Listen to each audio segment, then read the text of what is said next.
And we are live. What's going on there, my brother? What's happening with you? Man, it is all good. How you feeling, man? I'm doing all right, man. Doing all right. I need to do what you doing. I need to give me something to drink, man. I might be, hacking and coughing here in a minute. I might, tighten that up. But I'm doing good, bro. I can't even complain, man. I can't even complain. Yep. Trying to get my water intake in for the day, man. Oh, okay, cool. What's the temperature out there, man? You in Bloomington, Illinois, man. Let the people know what's y'all temperature out there right now. We're about 35. Actually, man, it ain't too bad. This winter hasn't been too bad this year. So I think actually, matter of fact, it's like 38 degrees right now, which is odd for Illinois. It ain't too bad. It's 38 degrees. Yeah, 38. Yeah, 38. That's bad to me. That's bad to me. I can't ride with it. And so, we used to, man, it might be, it could be negative 20, by tomorrow. That's just Illinois weather for you. But, man, we enjoy this good weather we got. Yeah, hey, have a blast with it, bro. You know what I'm saying? Hey, I tell you what, I'm gonna send. I gotta send this link out here, man. You know what I'm saying, so we can get some people in the build. I see we already got 5 up in here, so shout out to them, yo. Whoever's in here, man. Look at yo, announce yourself in the chat. You know what I'm saying, so we can welcome y'all, man. But in the meantime, hey, bro, this is your first time to the channel, man. So go ahead, let the people know who you are, where you from, brother. All right, cool. My name is Tim Allison. I am the pastor of Reconcile Church in Bloomington, Illinois. That's probably about 2 hours outside of Chicago. And husband, 1 wife, 3 kids, 19-year-old, 7-year-old, 6-year-old. Man, that's pretty much it. Pretty much it with me. Just happy to be here on the channel today. I tell you what, man. Hey, the husband and 1 wife, right? That's important, bro. Because in this conscious community that we're dealing with, there's a lot of shenanigans going on. You know what I'm saying? Want to rock with this, multiple wives, Jane. I'm like, fam, I can't even do it. So I'm glad you clarified that, brother. Yeah, absolutely, man. Yeah, I can't rock, man. Nah, man. So, all right. So we got Beatrice Wells in the building. She said, shout out to her classmate. Yo, what up, B? How you doing, sis? That's what's up. We got Nefertiti in the building. All right. Hey, what's up? She messing up, man. She messing up. You know what I'm saying? She knows she's supposed to. She gave us like 2 waving emoticons. She know her signature emoticon is the golf swing. You know what I'm saying? What's up with that? Why we get to, we got the second-hand emoticon. Yeah, I want to see the signature golf swing. You know what I'm saying from Nefertiti. That's oh, snap. My man MJ Jackson, Action Jackson in the building. What's happening, bro? What's happening? All right, y'all. So what up, man? What up, MJ? Let me share the joy. Hey, anybody want to volunteer to be a moderator? I think I figured out a way to do it, I believe. Anybody want to? There we go. Nefertiti with the golf swing. There it is. Give us 3 of them. That's what's up. That's what's up. All right, y'all. Let me just go ahead and share this on Facebook. We're gonna go ahead and get started. But as I do that, Pastor Tim, this is not new for us, man. We've been kicking it for, man, what 3-4 years now? Like, is that right? Yeah. So this will be the 3rd time we had the conference. So this will be your 3rd time to Illinois. So at least 3 years. Yeah, at least 3 years, man. Now I got a confession to make, man.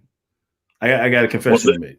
You know what I'm saying? What's up? So 3 years ago, I'm saying you hit me up for the Unapologetically Black, Unashamedly Christian Conference. Now, mind you, I think that's the first time I've actually said the title of the conference correctly. I always get stuff. I'm pretty sure that's the first time in 3 years that I said it right. So 3 years ago, you invited me to that joint. Now I've been doing urban apologetics or apologetics for a little while. At that point, obviously not all that long. I just started the show like maybe about 3 years ago and some change. And so when you hit me up, I had a number of people before then hit me up. I was like, hey man, we're trying to have you out, to speak at this joint, and I would never hear from them. It was all these, I would give people my email and it would never pop off. So when you hit me up, you was like, yeah, man, we're trying to have you out here to Bloomington, Illinois. I was like, here we go again. I was like, about to get me again. So let me just go ahead and get this guy my information and just expect to never hear from him again. But then when you hit me up, I was like, yo, man, let me get your information for this plane ticket. I was like, oh snap! Either this brother is real nasty with his scam game and he's trying to get some bread off me, or he's really about to get me out here. I was like, I don't really know. I'm not sure. I don't know what's going on right now. You're saying, but when you hit me, I was like, yo, let me get this plane ticket for you. I was like, oh, this cat is really serious, man. This cat is really serious. And for real, man, that's what has and we've talked about this. That's one thing that sets you apart from a lot of guys is unfortunately many pastors are not understanding why apologetics, particularly in the urban context, in the context that we deal with more broadly, they don't understand like why this is so important, man. But you're a visionary, man. You bringing it to your city, bro. You out here, you doing it, man. You're not just talking it, you doing it. So hey, tell the people a little bit about like your story in terms of like what got you on like apologetics, like what prompted you to get into it, Yeah, absolutely. Yeah, just to kind of make a long story short, because this would be lengthy, but I do want to have the opportunity to share my experience.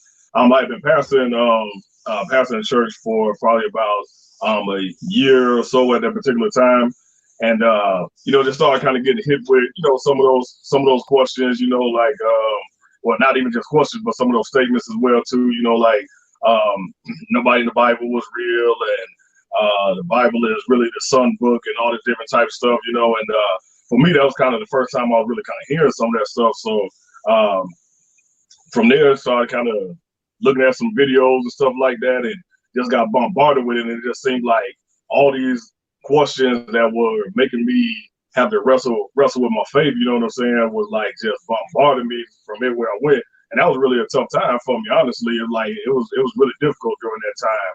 So, I started getting into, I heard a little bit about apologetics, but I really didn't know what it was.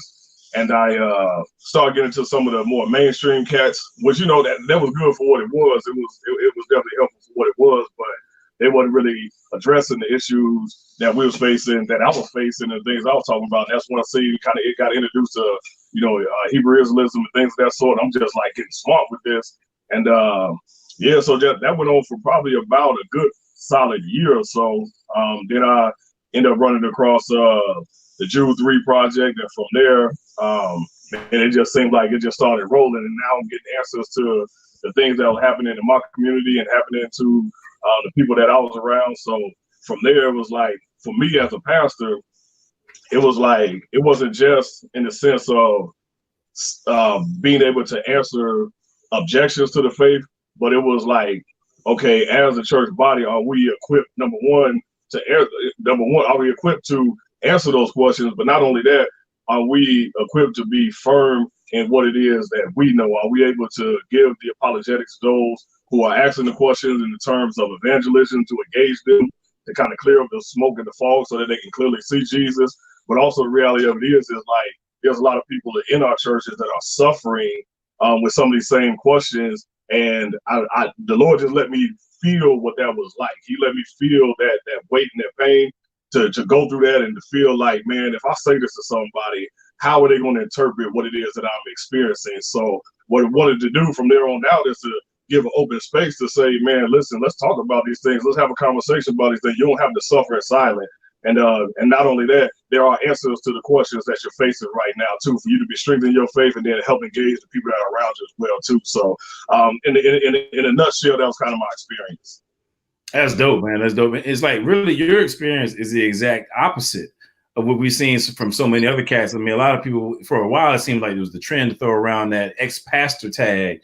You know what I'm saying? That it was like almost like being an ex-pastor was like a title, you know what I'm saying, in and of itself. People being an ex-pastor or whatever, that was like a thing. And like in your experience, it was like the exact opposite. So, rather than, run away from the biblical worldview, you confronted your doubts and, got into it, man. So that's dope, man. So I got a nickname for you, bro. I got a nickname for you. You ready? What's that, bro? If people don't know that behind the scenes, you like one of the illest like weightlifters out. You know what I'm saying? Like you out here really putting up these numbers, dog. You really put numbers on the board. So instead of being an ex-pastor, I'm saying you the flex pastor. That's what you're gonna be from here on out. Flex pastor Tim Allison. I say flex pastor. Yeah, you flexing on him, dog. You know what I'm saying? With his knowledge, you the flex pastor, man. That's what it is from here out, bro. Here on out. Say flex pass. I'm about to get that on the t-shirt, man. Hit him, bro. Hit him with it, bro. That's a brand right there. That's a brand right there. That's funny, man. Oh man, that's what's up, man. That's what's up. Yeah, So, that's hilarious. But yeah, I do say like, kind of my hashtag is I'm not an ex-pastor because like, I hear a lot of these guys and they, they say they were encountered with these things. They come to find out all this stuff to be true. I was encountered with all the exact same things. And I found the exact total opposite to be true, that it actually, in all actuality, what it did was affirm my faith. It didn't take me from it. It actually affirmed and strengthened my faith. So if somebody's an ex-pastor, I got the hashtag, I'm not an ex-pastor. I'm a still pastor. Still pastor. There it is. Shout out to everybody in the chat, man. We up here, we kicking it right now. So, I mean, honestly, this is a little bit different because like this is not even like an interview. I was just asking questions because I wanted to see, I wanted people to hear like your story and whatnot, but we just kicking it, man. And I know there's some things that you want to talk about, and I guess we can get into that now for real. I mean, like you want to talk about the, that first topic I know you had in mind, which I think is hugely important, man. I'll let you kind of, take a stab at it, All right, cool. Yeah, so like I said, this is the third annual Unapologetically Black, Unashamedly Christian conference that we've been having here in Bloomington in February. Then once again, that was kind of birthed through that same experience of what I was going through, because the other part of that is as I'm being affirmed in my faith and really understanding biblical Christianity better and being able to grow in those spaces. What I found was that on one side of the coin, I was accepted as being a Christian, but those who weren't a part of my culture had difficulty understanding and even sometimes accepting the cultural part of me. But then on the other side of the coin, you had people who would accept me culturally, but they just wasn't rocking with Christianity. So it was almost like you're going to have to let go of one or the other to fit within these certain particular groups. And literally, I just said, no, I'm going to sit right there in the tension of it, because God has created me in a certain type of way, just in the same way I didn't choose to be a man. I didn't choose the time that I was going to be born. I didn't choose the place I was going to be born. Also didn't choose the experience in which I'll be born in. And I think that was actually birthed out of God's creativity. And it would be a diss to him for me not to embrace his creativity in the way that he designed for me to be. So in that sense, I'm saying, no, I'm going to fully embrace who I am, and therefore I'm unapologetically Black. And I know that's troublesome to some, but the reality of it is there's another reason why I have to say that, because I also live in a society that in many ways tell me that I do need to apologize for the color that I am. And I just can't do that. I don't feel like I have to do that. I'm going to embrace the way that God created me. Then on the other side, I am not even really the other side. The most important thing is that I am a Christian. I 100% believe in the finished work of Jesus Christ, that I stand before God not because of my own righteousness, but because of the righteousness in which I received in Jesus Christ. And I am 100% unashamed to say that. So just the idea of those two bridging together is where the converse come from, that I'm unapologetically Black. I'm going to embrace the way that God has created me and the culture in which he's created me in. But I'm not ashamed to tell anybody that it was only because of the shed blood of Jesus Christ that I am redeemed. And I'm not gonna back down and hide that in the midst of everything else. No, that's what's primary to me. So so that's pretty much how this conference is designed, to kind of address those issues and give those spaces and places to people. Man, that's where it is now. I'm not trying to get you in trouble here, bro. You know what I'm saying? But it's all good. Say some things, man. I got to say some things. So I've been doing a lot of thinking over the last, couple weeks, you know what I'm saying, in terms of, things I want to talk about on this channel, the kind of videos that I want to put out and things of that nature. And one thing that has been a struggle with me is sometimes it can feel like you're really trapped between two worlds. You know what I'm saying? Like God has opened up a lot of doors, for me to, be in some circles from an apologetic standpoint, and just about anywhere, any circle you could think of. You know what I'm saying? I've really been able to make some progress in that regard. It's definitely the Lord, but sometimes you run into exactly what you're talking about, is you feel that tension. You know what I'm saying? So matter of fact, one thing that me and Nifernity talked about, is that, when we did our dialogue a couple of weeks ago, actually I think it was like right before Thanksgiving, is that sometimes doing apologetics in our context You know what I'm saying? You can't address certain common apologetics issues in this context without at some point bumping up against some sacred cows. You know what I'm saying? Mhm. So, for example, when it comes to the problem of evil, you know what I'm saying, what we call the problem of evil, philosophers call the problem of evil, rather. You know what I'm saying? It's a common philosophical issue. You know what I'm saying? Any worldview that wants to be taken seriously, or that one would want to be taken seriously, has to grapple with the problem of evil and give a reasonable response to it. You know what I'm saying? Now, the thing of it is, you cannot deal, with the problem of evil properly. You know what I'm saying? Now, let me back up for a second. So just to kind of give a quick definition, when I talk about the problem of evil, is this notion that there's evil in the world. And, so what does your worldview have to say about it? That's kind of, in a nutshell, how can your worldview make sense of there being evil or perhaps suffering? Sometimes they use that term, or suffering in the world, right? Now, like I said, you can't deal with that issue and, give an apologetics response without at some point intersecting with the problem of racism in this context. Right. I'm saying, we're talking about in the African American, or more broadly, Africans of the diaspora, you can't deal with the problem of evil without at some point addressing racism, because that has been at the heart of the sufferings of African peoples in the Western world. Now, what that means is that in order to give an honest biblical response to those things, what I find is that sometimes in doing so, you step on the toes of the esteem that certain people have for their heritage, nation, and so forth. You know what I'm saying? And so what happens is, when I'm making a critique, I'm saying, of, whether it be, society or whatever it may be, I'm coming from the vantage point of what Scripture says. It says that all of our hearts are desperately wicked.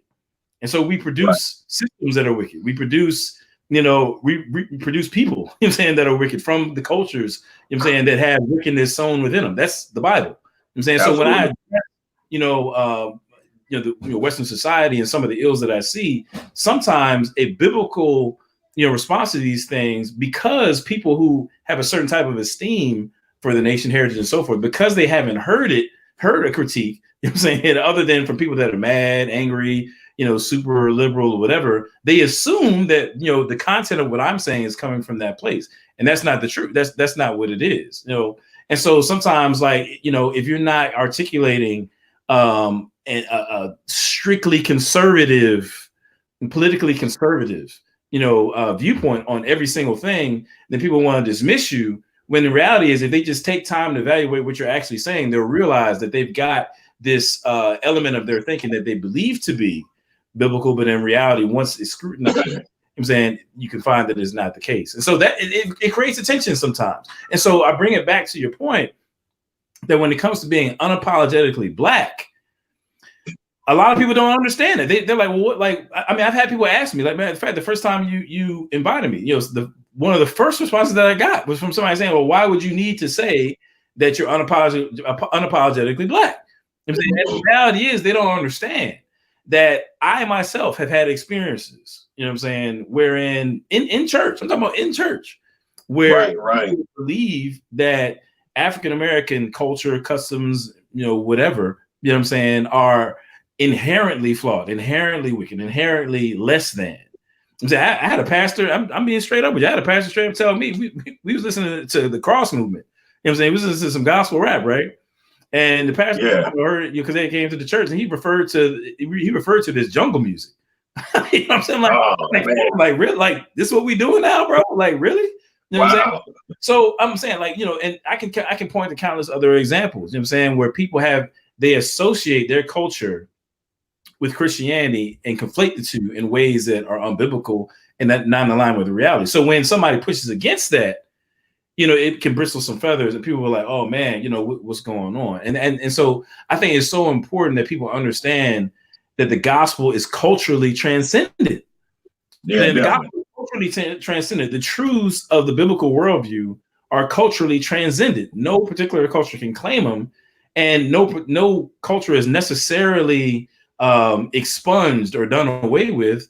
I'm saying, given the truth of Christianity. So we have to understand that you don't have to do away with all of your culture, those elements that are not out of step with the gospel. You don't have to do away with those things. You can celebrate those things because that's the context that God put you in. You know what I'm saying? And I think that that's something that really needs to be addressed in the church, man. Really.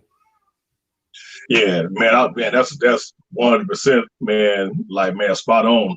And the reality of it is that, man, we have the freedom of cultural expression. Like I say, as long as we're not, that cultural expression is not butting up against what we know to be fundamentally right and fundamentally true. But the problem is when we have certain norms of our culture ingrained within what we believe to be orthodox, then any deviation culturally seems like a deviation from what is fundamentally true. And we got to do that kind of laser precision work to be able to show. And this isn't anything new. I mean, you look throughout church history. Oftentimes when we talk about church history, we're really only talking about one specific vein of church history, when there's a vast reality that church history was all over the world. Dr. Ben Swatu often says that Christianity isn't becoming global. It is global. It's been global, right? So you see these expressions. I just had to write a paper on a guy named Ephraim, the Syrian, Ephraim from Syriac, and one of the things that he chose, and we're talking about early church history.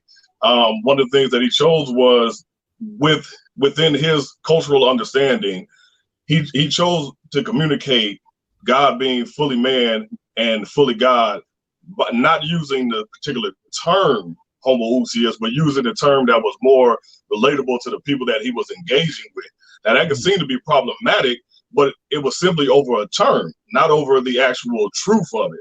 And I think we see that also in our expressions today. And that's why I say I'm unapologetic black. All that I'm saying within that particular thing is that there are certain expressions that I'm able to express. And I think what we have to develop is even a stronger theology of culture and understand how that works and how that plays out. Culture is centered around kind of this idea of express languages and arts and things of that sort. Even when we look at the Christian faith, we look at the cross. It is part of the Christian culture. But someone else will look at the cross and they will look at it as something else and something different. But it's these simply identifying marks that we have. So like if I greet you, I can greet you with a hi, or I can greet you with a what up, bro. You know, it doesn't matter. It's still a greeting. It's just a different cultural expression, and neither one is right or wrong, right? And so I think we have to kind of engage in those things within the body of Christ.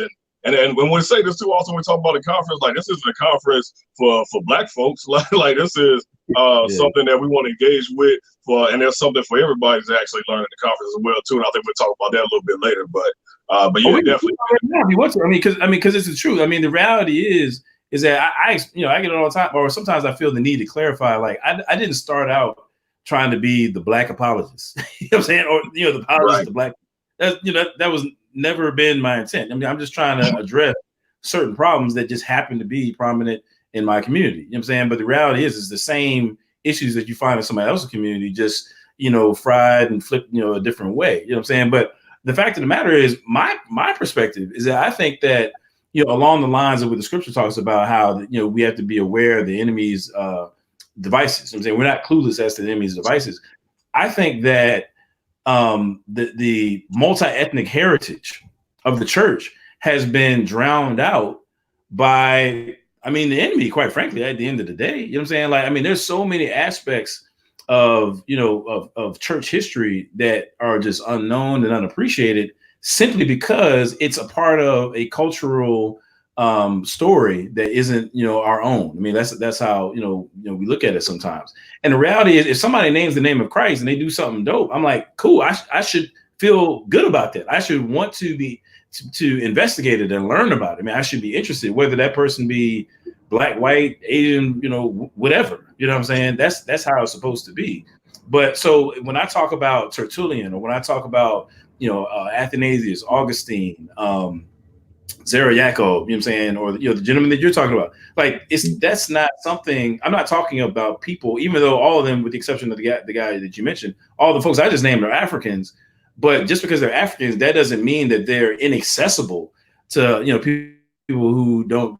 From a connection standpoint, we ought to connect based on the gospel and be able to appreciate what God has done through various different types of people. You know what I'm saying? And so I think that the Unapologetically Black, Unashamedly Christian Conference really is, there's something for everybody. You know what I'm saying? It's not, an exclusive club where we're gonna G-check you at the door, like see what your melanin is, your medical catheter, you know what I mean? And if you look a little white bread, then you can't come through. That's not what this is about.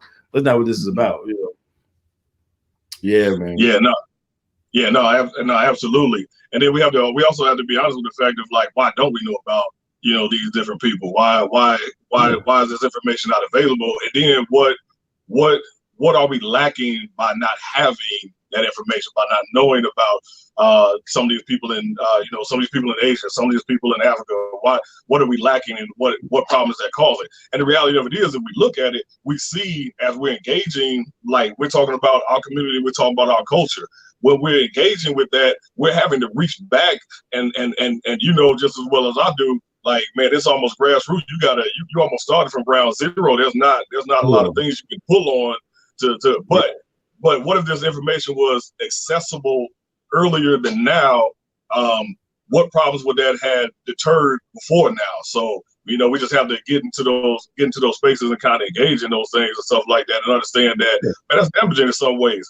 That information is not available. So the reason why we say, like I say, it's not this, it ain't, this just exclusive club, but it's something for everybody. And I think anybody who wants to know more about church history, anybody wants to know more about just thought developments and stuff like that throughout Christian history.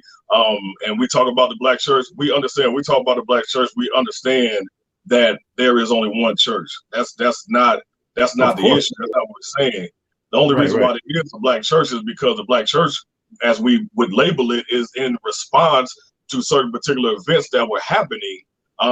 Why there was a development of what we know as the Black church now. But I think to see the rich history of what certain people have experienced, but yet still hold to the truths and the fundamentals of the faith, I think it is powerful. And I think it's something that everybody needs to hear and everybody needs to know. And at the end of the day, when we see the providence of God working throughout all of these things, I think it should bring every last one of us to a place of worshiping God in even a greater capacity, like as we see how he has worked throughout all of the globe and all of the situations and things of that sort. So it's not an exclusive club now. It's something that is beneficial to any and everybody who be in it. Exactly.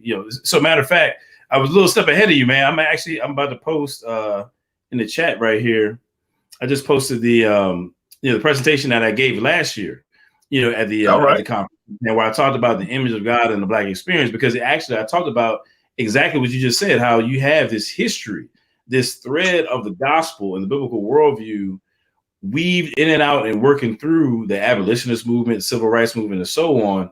And so that concept, I just dealt with the concept of the image of God. Just that one concept was huge. I mean, just ridiculously important in terms of African Americans, enslaved African people being able to advocate for their freedom. You know what I'm saying? Like, worldviews really matter. And I think that we have to, take hold of that. We can actually see, through the story of African peoples here in the West, we can actually see how worldviews, particularly the biblical worldview, played a major factor in bringing about freedom. You know what I'm saying? So, yeah, I mean, so I just posted that in the chat for anybody who wants to take a look at it. You know what I mean? So, but actually, that might be a good way to segue into, the other piece, man. You want to talk about the other joint, the movie you just saw? Yeah. So let me give a spoiler alert that I'm not about to give any spoiler alerts about Just Mercy. So if you haven't seen Just Mercy, I'm gonna say something about it, but it's not a spoiler alert. You ain't got to jump off right now. In fact, I've got to say this too. Actually, somebody that's on in the live chat and stuff like that too. I'm gonna give away one of these. There you go. Give away one of these books to somebody in the live chat too. Living by the Book. It's the art and the science of studying the Bible. So somebody's gonna get that as well too. So we'll choose somebody before the program goes off, and just shoot me your email and I will get that to you in the mail. So now you can, don't jump off, because we're gonna talk about Just Mercy. And actually it's probably a good time to say that, kind of moving forward, what I'll be doing is more book giveaways as well. I'm gonna attach it to the super chats, get a certain amount of super chats, then I'll take a portion of that and then do a book giveaway. So from here on out, starting right now, that's what we're doing. Yeah. For every, I guess, I'll say for every $100, let's say that for every $100, we'll do a book giveaway. I may drop it down to 50. I don't know. I'm kind of new to this, so we'll start with that.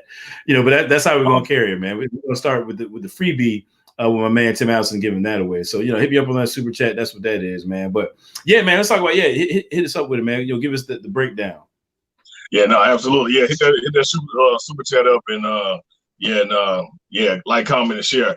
But a part of Just Mercy, there's one scene. I just thought about something, man. You know what I might do, man? I might just take the gutter ball route, and I might just start, having like my son, my baby son is just like this, like 9 weeks old right now. Yeah, I might just start sitting on my lap, during the live chat and just be looking like real stressed and so mind these super chats going, man. It's just taking the gutter ball route, man. Like using my kids, Anyway, that's a joke, y'all. That's a joke. Right. You can't resist the kids, man. You can't resist the kids. Man, you can't resist the kids at all, man. How would you say the baby boy is now? Well, he's 9 weeks. Yeah, so I guess it'll be 10 weeks. What's today? On this Thursday, he'll be 10 weeks. Yeah. Mm-hmm. Yeah, awesome. But the part of Just Mercy, which you'll see a part when he's getting ready to go and defend these men on death row, and that's like what he feels like he's destined or called to do. And there's one scene in there where his mother is seemingly upset that he's getting ready to leave, and she's upset at the fact that he's putting himself in danger and what could happen to him. And he sits down with her, and what gives her comfort is he reminds her that like she's the one that have taught him the values and the things that he have. And there's another part where it shows the history of him being brought up in the AMB church, and you start to see this framework of starting to happen, that what is motivating him, kind of the thing that is undergirding and motivating him to do things that he's doing, is really from this Christian perspective and having this framework and having this worldview. And there's actually a part in there. This is once again not a spoiler alert. There's actually a part in there where he tells a person that's on death row, he says, no matter what you did, your life is still valuable. And you just kind of see these expressions of his fundamental worldview being expressed, because a worldview is not just the way that you view life. A worldview is also the way that you do life. You can believe life in certain type of ways, but I honestly believe that you only believe the things that you are willing to live out.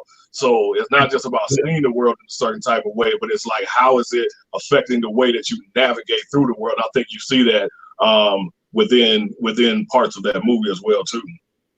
Man, I like that. You said a worldview is not just the way that you view life, but it's the way that you do life. You know what I'm saying? Absolutely. That's absolutely right. I think that's absolutely right. You know what I'm saying? And so if you can't live your worldview out in a way that's consistent, you know what I'm saying, in accord with reality and human experience, then that's a red flag that something's wrong with your worldview. And you need some adjustment. Absolutely. Absolutely. That's dope. That's dope.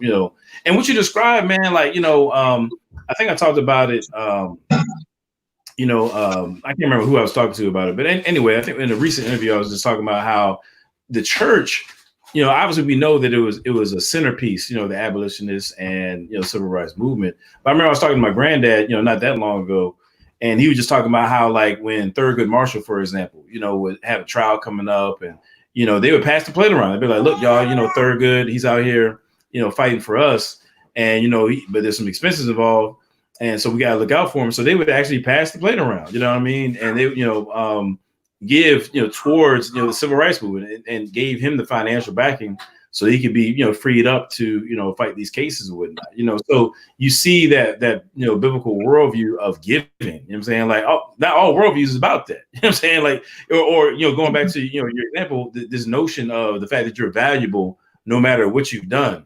Well, not according to what we might refer to as certain utilitarian views of morality. You know what I'm saying? It's more so about outcomes and, what goods or value you can bring to the table, or, things of that nature. Depending on what your worldview is not the case that you're valuable no matter what attributes you have or what the things that you can do.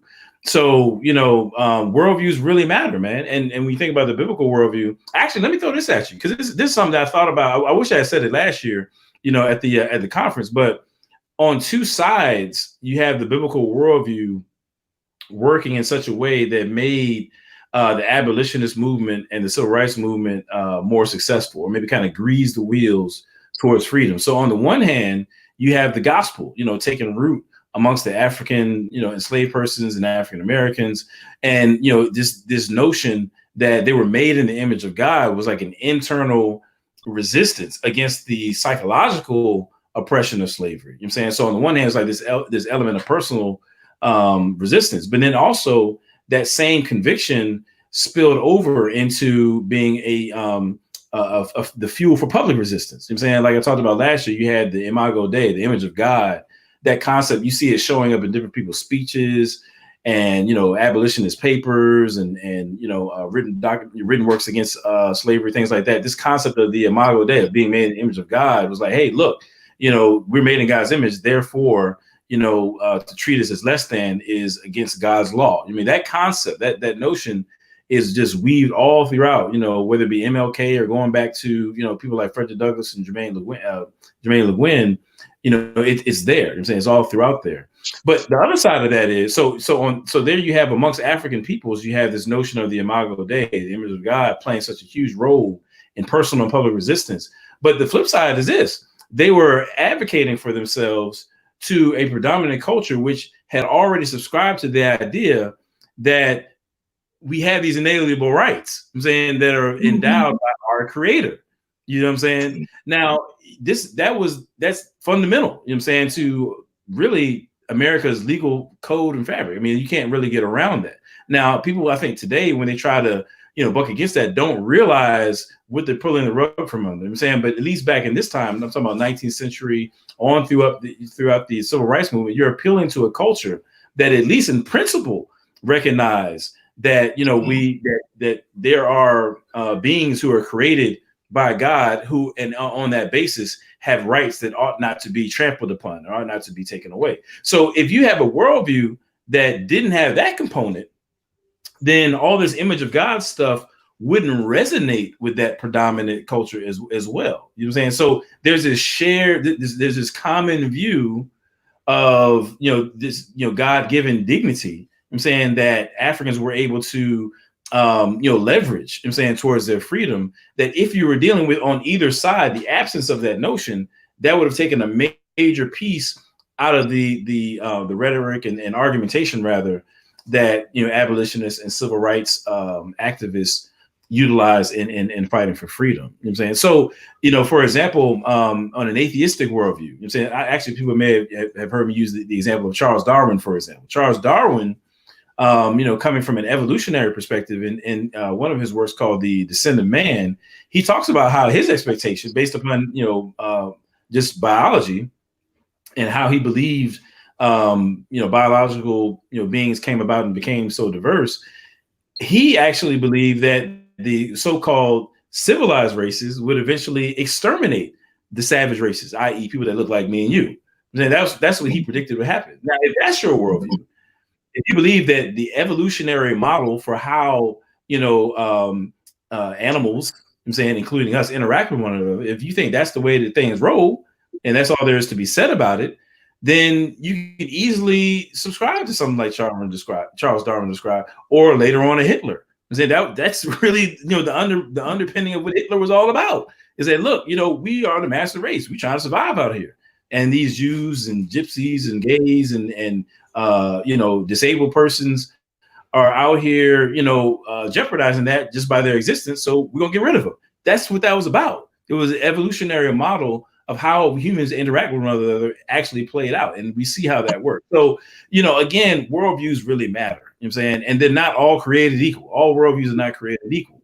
And so when you think about, what you described as Just Mercy, with that character, drawing from that, that biblical worldview and really standing on the shoulders of giants and saying to implement that in what he did. I mean, that's what we see in real life, man. There was real life implications for people of African descent. Yeah, no, absolutely, man. That's 100% true, man. I rock with you all the way, man. On that, it's like, where do we pull the idea that a person's, or what is the value of a person's life lie in? Does that lie in my hands? Like, am I the determining factor on whose life has value? Or is this arbitrary thing that just takes time and it's just natural selection? How does that give value to a particular person's life? And reality of it is like, man, we've seen, man, where, man, people's lives haven't been valued and such, and that's part of what we deal with and part of what we are affected with now. So it is in the Christian worldview, I believe, that gives the answer to not just Christian lives, not just white lives, black lives, and I understand that those terms are not terms to just, to just paint with a wide brush and that everybody's this and everybody's that. So I understand the difficulties in using those terms, but that's just how we identify with things sometimes in a day's time.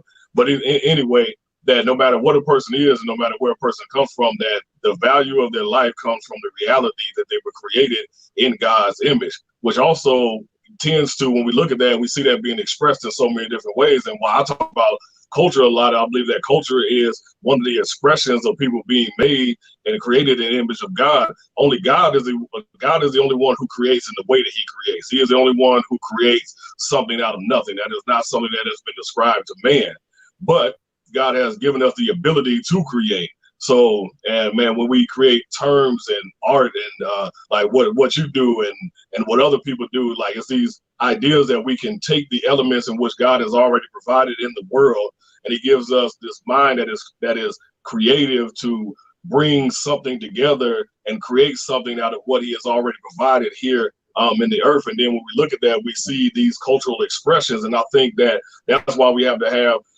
even a deeper theology of culture, because we can see within that the ability to create and the ability to have these signs, symbols, and languages that we identify with is ability that comes from God himself. Now, God didn't create out of necessity. It wasn't like God was just sitting in heaven and bored and just said, I'm going to create some people because I'm bored. No, it wasn't out of necessity. Like watching TV, like watching this like he's watching a movie or something like that, Right. And I think that when we honor God in our cultural expressions, when those cultural expressions are designed that we utilize them in a way that will bring him honor and glory in all that we do. So yeah, man, absolutely.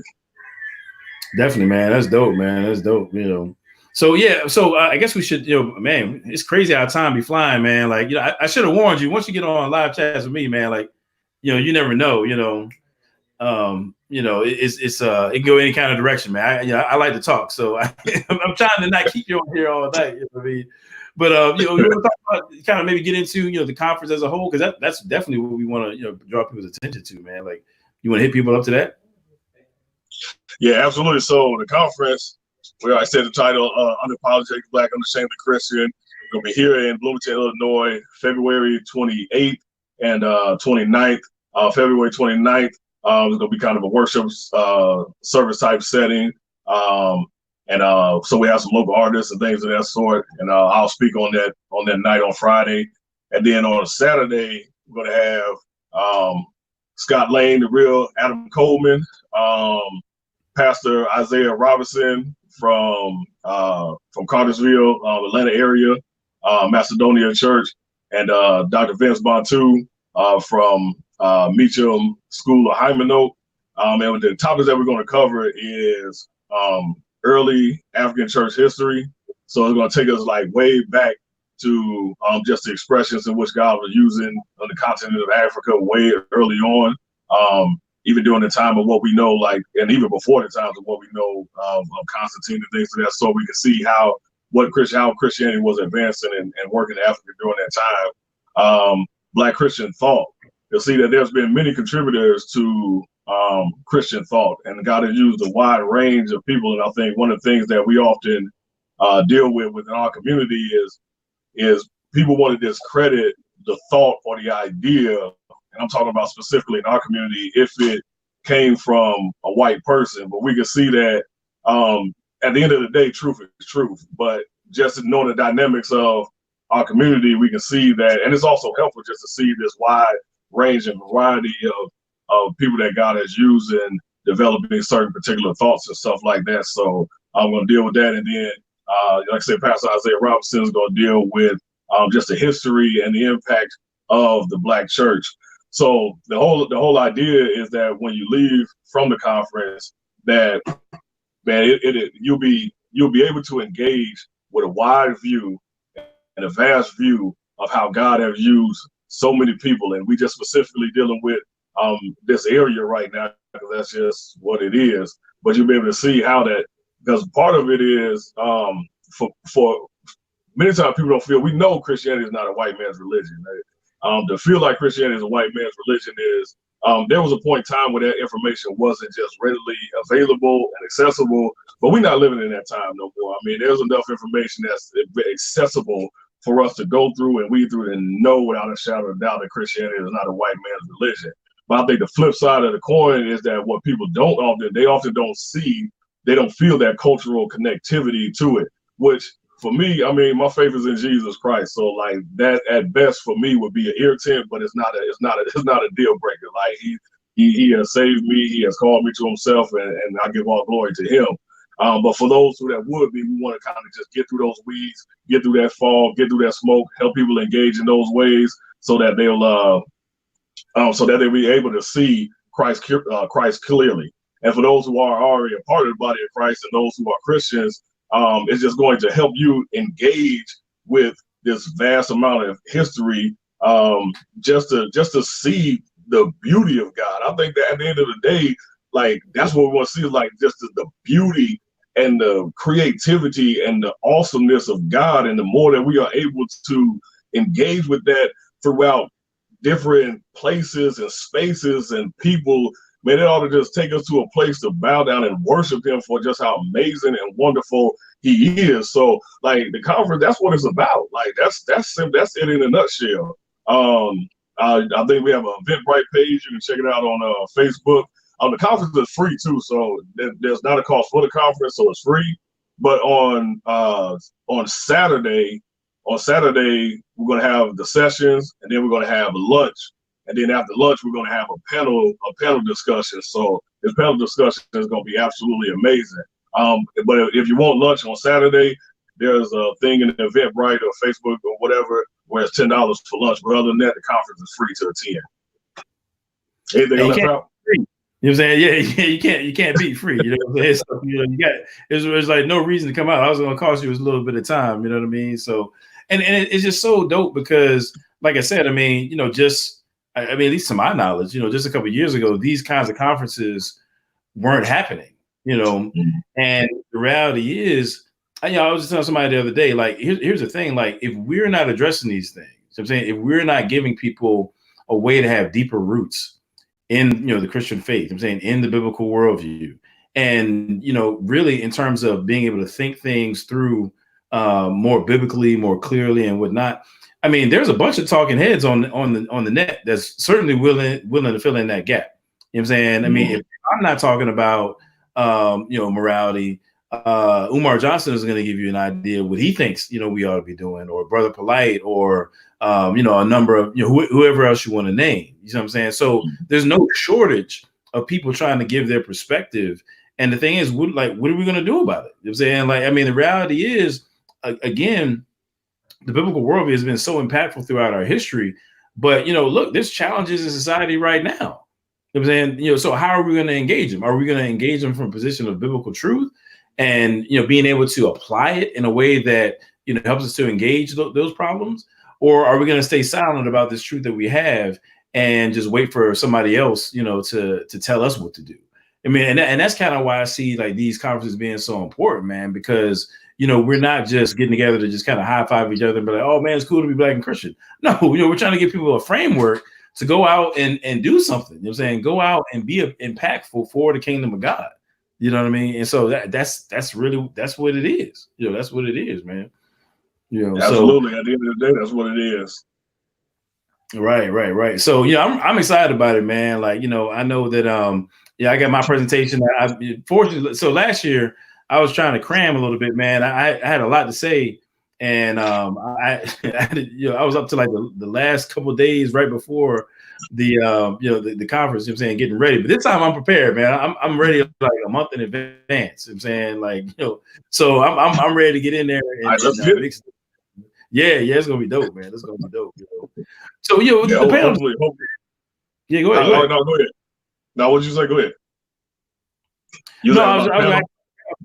The panel discussion, like what's going to be like some of the topics that people can expect, because I think one thing that I've actually enjoyed, I love teaching, I love doing presentations and stuff, but it's been cool doing panel discussions relatively recently, because you actually get to hear what people's concerns are. So like, what are some of the things you think we might want to tackle with the panel joint?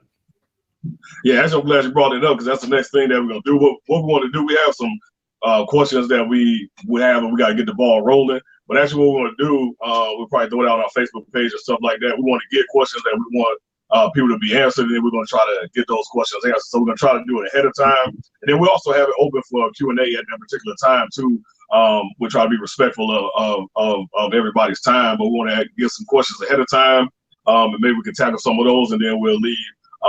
And it's going to be a diverse panel as well too. So there's going to be the speakers that's on there, you, Vince Bantu, Isaiah Robinson, myself, and then there's also some other brothers, Pastor John Bricker, and one of my homies from Milwaukee, Pastor Pete Zawilski. He'll get me if I said that wrong. But it'll be a diverse panel. I can see your face, a real struggle there, man. I think you got it out, though. I think. So yeah, it'll be a diverse panel. Engaging in these questions as well too. So I'm definitely looking forward to that portion. So I'll have something out here probably this week where people can drop questions and stuff like that, and we'll try to have some already predetermined, and then we'll open the floor up for Q&A. And that's how the panel. I'm really looking forward to that. I mean, I already know you guys are gonna come and bring some dope and dynamic information, but I'm also looking forward to being able to engage with the people that are there and to help get them some questions. You got Bantu, Isaiah Robinson, man. I'm bringing the pen and pad. That's what I'm bringing, bro. I'm fall man. Like, if anybody doesn't know, man, for anybody who's been following my channel, they might remember Dr. Vince Bantu. But if you haven't, go back a couple episodes, a couple videos, and you'll see an interview that I had with him, just a couple months ago. But and he's definitely tough. I mean, Cat's he's a legend out here, man. But then you got my man Isaiah Robinson as well. Like, as far as like Black church history, like Isaiah Robinson is the Black church. You know what I'm saying? He's like the embodiment of the Black church. You know what I'm saying? Just he himself, man. I mean, like he's got a wealth of information, man. He's a great dude. So I'm excited that he's gonna be there, man. Definitely that. Absolutely. I'm definitely looking forward to what you guys have to bring and say, and man, I know it's going to be fruitful. It's going to be edifying, and just want to keep that conversation going, man, and kind of help see the other side of the conversation that God used all type of people throughout history for His glory's sake, and He's going to continue, and He's going to continue to do that, and we can be grateful for that.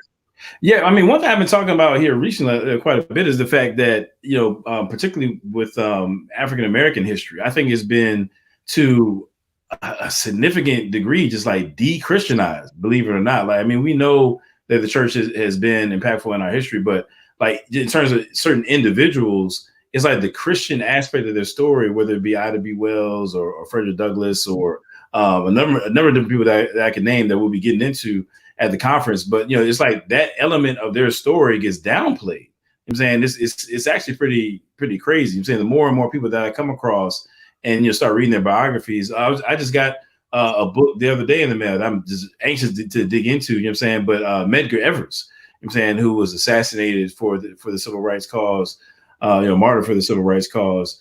Medgar Evers was a civil rights leader, and he's got a whole bunch of stuff, I'm saying, in his narrative about his Christian faith, and I got some speeches that he gave at churches and stuff where he's referring to the image of God and how that plays into what he was about. I mean, and that's something I never heard about Medgar Evers. You know what I'm saying? So it's just so many different people that just that element of their history has been taken out. And the thing is like you see them, again applying their Christian worldview, their Christian framework to the struggles that they're going through, and you really can get some interesting insights from seeing the application of the gospel in the context of oppression and some of these other things that they were dealing with, that we can glean from the day.